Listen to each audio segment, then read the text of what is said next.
Alright, so first and foremostly, I'd like to say this video has been a long time in the making. Not because there's a high production value or I have a whole lot to say on the subject, but simply because I've been busy. I try and make these whenever I can, and whenever I can is now. Uh, Star Wars Jedi Survivor is a game I did not think I was going to like from the outside.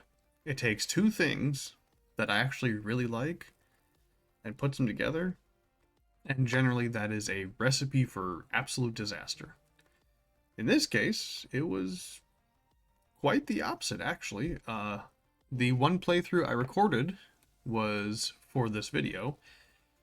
I did another playthrough immediately after because I was curious about a slightly different outcome. Now, when I had played, uh, I went to Dathomir right away because the game's like, no, no, you shouldn't do that. But my inner Souls player, who loves Dark Souls oh so much, was like, so there's good loot here, huh? You don't want me to have good loot? And unbeknownst to me, yeah, there was good loot there. Uh, I managed to pick up the double-edged saber at the beginning of my game on my first playthrough, and I didn't think much of it at first because I was just like, oh, cool, they give us access to double saber. Uh, it wasn't until my next playthrough immediately after that I figured out that that was not how that was supposed to go at all. And that I basically put myself on hard easy mode.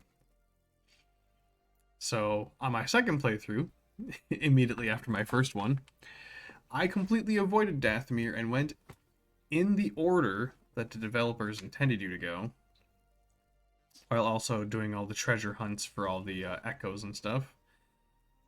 It is a much different game when you can't just auto deflect everything. So, to those who think that I cheated myself out of an experience, yes, I agree, I did. My second playthrough actually took me a little less time just because I knew what I was doing, but all in all, it definitely felt a little harder.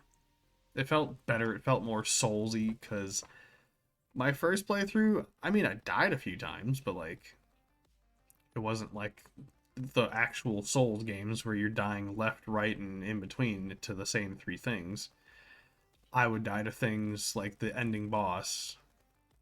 I died to her like maybe 16, 17 times in my first playthrough. I didn't count. My second playthrough took me twice because I goofed two different times on the force earthquake move that she does. Whatever. Story wise, I was actually invested.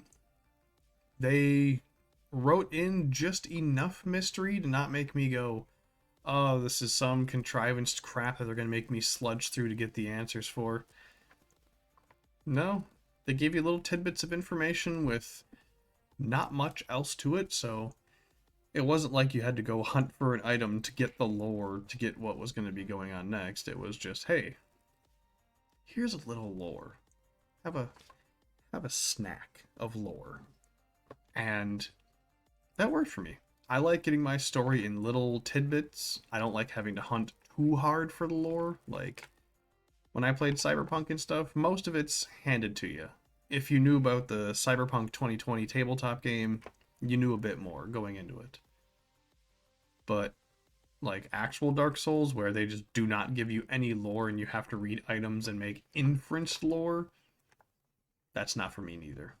Getting it like this, where it's in little expository blurbits, and then them leaving you alone for like an hour, peak.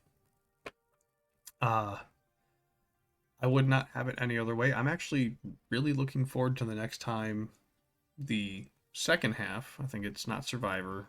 Yeah, Survivor, not Fallen Order. Fallen Order is the one I played. Survivor's next. When Survivor goes on sale again, I'm probably going to grab that and try to record it. I might need to do a few upgrades to the computer before I can get that done, though, because I let this one run itself on max graphics and it was choking itself by the end just to let it play it out like that. The game looked truly beautiful. I have zero complaints. Uh, I guess the closest to a complaint I can come up with is backtracking is always annoying in games, but it's a short game if you don't have backtracking. That's all there is to it. I mean, I like this game. It was not what I thought it was going to be, and it actually exceeded any walking in expectations I had. So for the next time I play one, I will go in with even less expectations because usually sequels are kind of bad. Usually, devs don't always take the player base's suggestions of this would be better, that would be worse, and they make it just all worse because the devs are like, we want to do this. So I'm really hoping it doesn't turn out like that. Uh, I do have more things on the queue to record, so I will be putting out more videos hopefully soon. Depends on how busy I really get. Until that, though, I will see you guys on the next one.